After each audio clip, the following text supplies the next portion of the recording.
Mais qu'est-ce qu'ils ont tous ces révoltés à manifester dans la rue? Gilets jaunes, jeunes dans la rue pour le climat, dissidents politiques à travers le monde. Est-ce que c'est grave?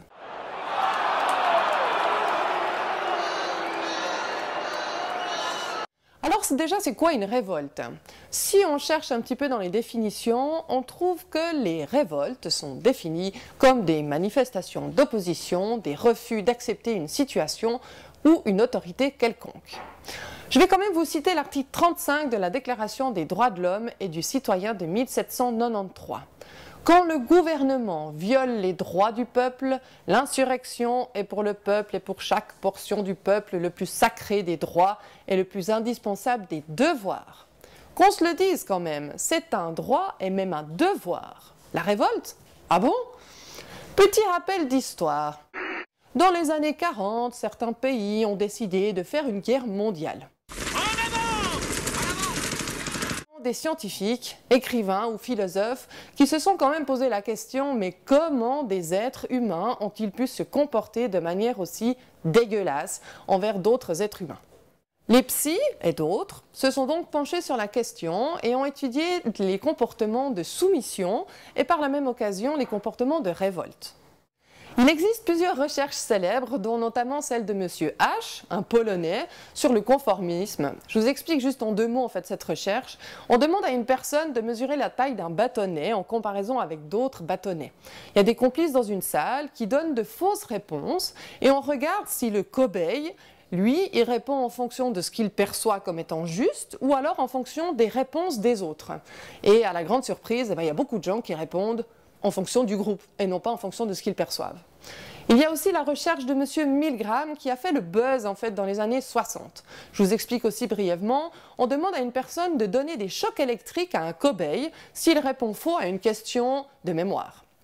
Plus la personne elle répond faux, plus les chocs deviennent violents jusqu'à des doses en fait électriques qui peuvent être mortelles. En fait, celui qui reçoit les chocs ne les reçoit pas pour de vrai, c'est un acteur qui fait partie en fait de la situation scientifique et qui fait semblant. Le vrai cobaye, c'est celui qui donne les chocs. On regarde jusqu'où il ira. Est-ce qu'il va administrer des chocs mortels ou pas? Les résultats sont très clairs. Plus de 60% des gens vont jusqu'à des chocs dangereux. Bon, alors, à quoi ça sert de se conformer ou de se soumettre? Selon les psys, les sociologues aussi, le conformisme a pour but de diminuer notre risque d'exclusion et de jugement d'un groupe social. Et oui, nous sommes tous des êtres sociaux et nous sommes très attentifs à nos congénères. Et nous avons donc tendance à suivre la norme, un peu l'effet mouton, pour ne pas être exclus ou alors jugés négativement. C'est un mécanisme qui est très puissant puisqu'il titille nos peurs en fait, les plus ancestrales. Et donc certaines personnes qui ont une autorité politique ou autre utilisent souvent en fait la peur de manière régulière pour que vous adoptiez tel ou tel comportement et que vous vous soumettiez. C'est d'ailleurs ce qui a été montré dans l'expérience de Milgram. Elle a été refaite plusieurs fois, elle a été beaucoup critiquée, mais cette expérience a montré que du moment où nous sommes des êtres sociaux, vivant dans une société avec une hiérarchie et des normes à respecter, nous sommes tous sujettes à obéir à des ordres abjects. Et la révolte alors dans tout ça? Eh bien, que cela soit dans les expériences sur le conformisme ou les expériences de soumission, certaines personnes n'ont quand même pas suivi le groupe ou l'autorité. Donc du coup, les psys se sont un petit peu posé la question, mais pourquoi? Pourquoi ces gens-là se sont révoltés? Pourquoi est-ce qu'ils n'ont pas suivi cet effet mouton? La révolte, en fait, est une manière de montrer son opposition à l'autorité et de sortir de ces effets puissants que sont le conformisme et la soumission. L'individu qui sent une contradiction très forte entre ce qu'il est en train de vivre, ce qu'il fait, et ses valeurs, ses convictions ou ses émotions, aura alors tendance à se rebeller contre l'autorité.